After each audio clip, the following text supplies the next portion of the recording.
बिस्मिल्लाहिर्रहमानिर्रहीम अस्सलाम वालेकुम प्यारा दोस्तों, एक नई वीडियो सां गॾु तव्हांजी ख़िदमत में हाज़िर आहियूं। प्यारा दोस्तों, तव्हांखे ख़बर आहे त ईद अचण वारी आहे ऐं जॾहिं ईद अचण वारी हूंदी आहे त तमामु मौसीक़ार, फ़नकार ऐं शाइर पिणु मसरूफ़ थी वेंदा आहिनि।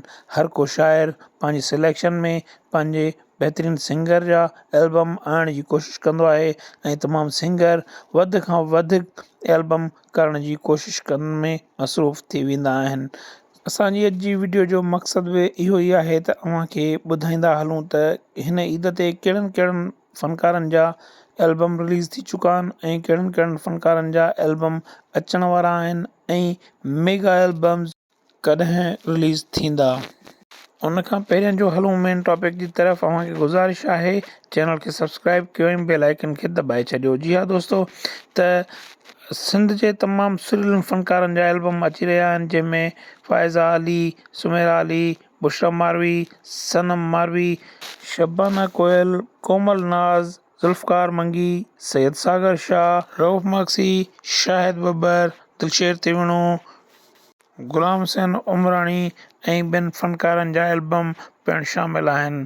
पर असल में जेके मेगा एल्बम्स आहिनि उन्हनि में मंज़ूर सखीराणी, अहमद मुग़ल, शमन अली मेराली, मुमताज़ मोलाई जा नाला सर फ़हरिस्त आहिनि। हाणे ॾिसिजे त इन्हनि मां अव्हांखे यानी अवाम खे कहिड़ो एल्बम, कहिड़े सिंगर जो एल्बम, कहिड़े सिंगर जा सॉन्ग्स वधीक पसंदि अचनि था, इहो वक़्तु ई ॿुधाईंदो।